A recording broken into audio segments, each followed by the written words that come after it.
પણ અલ્લાહ માફ કરે. અગર આપણો એમ માલિક ને ખાલિક અગર આપણાથી નારાજ થઈ ગયો તો ભાઈ દોસ્તો બુઝુર્ગો આપણી દુનિયા બરબાદ થઈ જાય ને આખિરત બરબાદ થઈ જાય. એટલે મારા બુઝુર્ગો મારા મિત્રો બહુ ફિકર કરવાની જરૂરત છે. નમાઝ એક બહુ મોટો અહમ ફરીદો છે. વારંવાર આપણે કોઈ કે આપણે નમાઝ પઢે ના એના માટે અત્યારે ટાઈમ બહુ શોર્ટ છે તો જલ્દી આપણે આપણી વાત પૂરી કરે. અસલ વાત કરવી મકસૂદ નથી. આપણા કમસે કમ દરજામાં આપણા ગામમાં આપણી બસ્તીમાં કોઈ મર્દ કોઈ औरत બે નમાઝી ના રહે. બલકે આપણી કોશિશ તો એ છે તો કોઈની નમાઝ તકબીર ઉલા ના હાથી હરેક સાથી પડવા વાળો બની જાય, કોઈ તકબીર ઉલા ફોત ના થાય એટલા સુધી આપણે પોકવાની ઈરાદા અઝાઈમ કર્યા અને એ લાઈને આપણે મહેનત કરવાની છે. એના માટે ભાઈ તમામ સાથે તૈયાર છો ને યાર. અલ્લાહ રાજી થઈ જાય યાર. અલ્લાહ આસમાનો પરથી રહમતો ઉતારી જાય ઇન્શાઅલ્લાહ. અલ્લાહનો એક ફરજ અદા કરવાનો છે. આપણા બુઝુર્ગાને દિન આપણને એના માટે જે તરતીબો બતાવતા હોય છે ભાઈ એક તો અલ્લાહથી ખૂબ રોઈ રોઈને માગીએ. આપણે નમાઝની લાઈનની આપણે ખૂબ દાવત ચલાવીએ. આપણા દોસ્તારો બહાર જાય, આપણા ઘરમાં આપણી ફેમિલીમાં જે બી હોય એમને આપણા ચોરાયા ઉપર જાય, બજારમાં દુકાન પર જ્યાં હોય, કારોબાર જ્યાં હોય, તિજારત પર જ્યાં હોય, નોકરી પર જ્યાં હોય, કોઈ બી જગ્યા પર જ્યાં હોય આપણે ખૂબ નમાઝની દાવત ચલાવીએ. એનાથી ફાયદો એ થાય કે હોમલ્યો નમાઝ પઢે યા ના પઢે અલ્લાહ તબારક વ તઆલા બધોથી પહેલી તોફીક આપણને નમાઝ પઢાને આપી દે.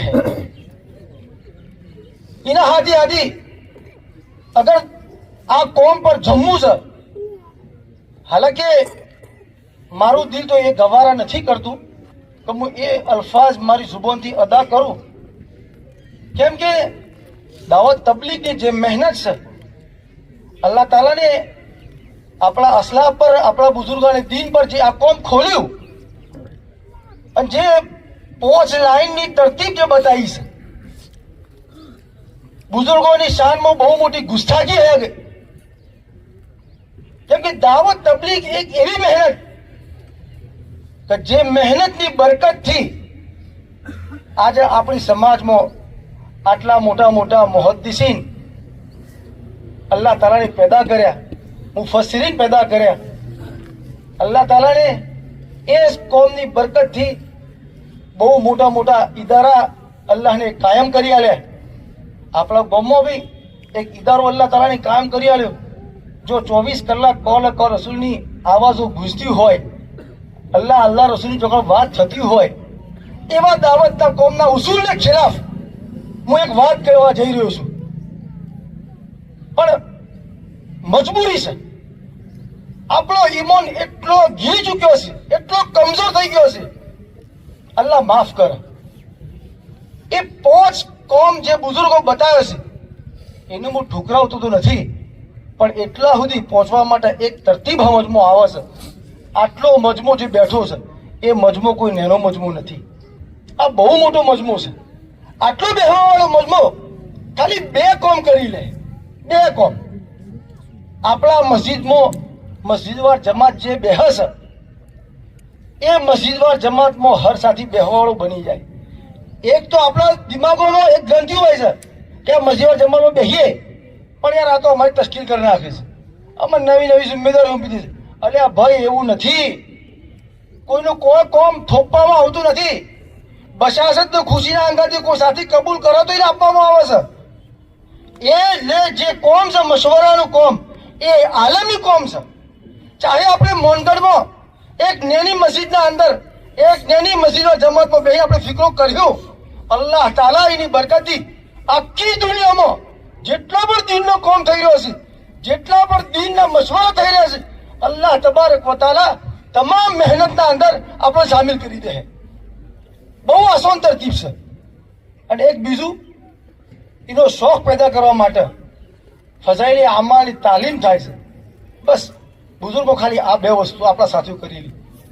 મસ્જિદવાર જમાતના આપણે તાબે બની દઈએ, એક તાલીમનો એહતિમામથી બેહવાવાળા બની જઈએ આ બે અમલ અગર આપણે અત્યારથી આજથી ઊભા થયું, અલ્લાહની જાતથી ઉમ્મીદ છે અલ્લાહ તાલા ધેમો ધેમો આપણાથી એવો કોમ લે કે જે આપણે વહમો ગુમનમાં બી નતા લાવી શક્યા.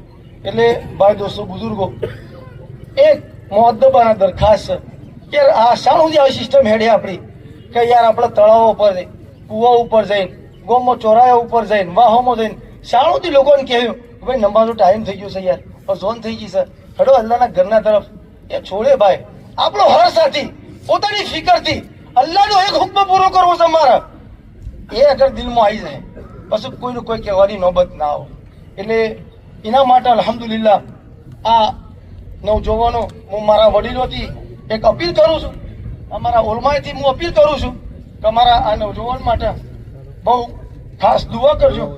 આ નવજવાનોની બહુ મોટી કુરબાની છે, એવી એવી કુરબાની આપી છે કે આપણું દિલ હલી જાય. આવી ગુલાબી ઠંડીમાં સવારમાં 5 વાગે 5:30 વાગે પોતાના બિસ્તર પોટલા છોડી અને ગામના ચોરાયા પર તહેજ્જુદ પડીને એક જ ફિકર ને એક જ દૂર હોય છે કે અમારા ગામમાં રહેવા વાળો કોઈ અમારો ભાઈ, કોઈ અમારો સાથી, કોઈ અમારી મા બોન બેટી એવી ના હોય કે જેની નમાઝ ફોત થઈ જાય. એના પછી ફજર પછી નવજવાનો ઇશરાક સુધી મહેનત કરે છે અને એક જમાત આપણી મુસ્તકિલ માશાલ્લાહ ઈશાની નમાઝ પછી મહેનત કરે છે. તો ભાઈ દોસ્તો બુઝુર્ગો, હું બાકી જેટલા પણ મારા નવજવાન સાથીઓ છે એમનાથી અપીલ કરું છું કે આ જે મહેનત થઈ રહી છે એ મહેનતને આપણે આગળ લઈ રહીએ. આ જેટલું પણ અત્યારે કામમાં થઈ રહ્યું છે આ આપણા નવજવાનોના દિમાગમાં અલ્લાહ પાકને જે આ વાતો ખોલી, ખરેખર એ નમાઝની મહેનતની બુનિયાદ પર અલ્લાહ તાલા આપણા નવજવાનોની, આપણા વડીલોની અલ્લાહ રહેબરી કરી રહ્યો છે કે આપણે આગળ કઈ રીતે વધીએ. અને દુનિયાના અંદર જે બહુ ખતરનાક હાલાત પેદા થઈ રહેલા છે, આપણે પોતાના ઈમાનની અને આપણી જે ઔલાદ છે અને આવવાવાળી જે આપણી નસલ છે એના ઈમાનના ખતરા પેદા થઈ ગયા છે. તો ભાઈ એક ટોપિક તો આપણો બુનિયાદી તौर પર જે અસર આપણે લઈને ઊભા થયા છે એ તો આપણો નમાઝ છે યાર. તો ભાઈ એનામાં દરેક સાથી પોતાની ફિકર કરી અને નમાઝથી પોતાની ફિકર કરે, પોતાના દોસ્ત અહબાબોની ફિકર કરે, પોતાના પડોશીઓની ફિકર કરે. ઘેરથી આપણે નીકળીએ તો ચૂપચાપ આપણે મસ્જિદ તરફ ના જતા રહીએ.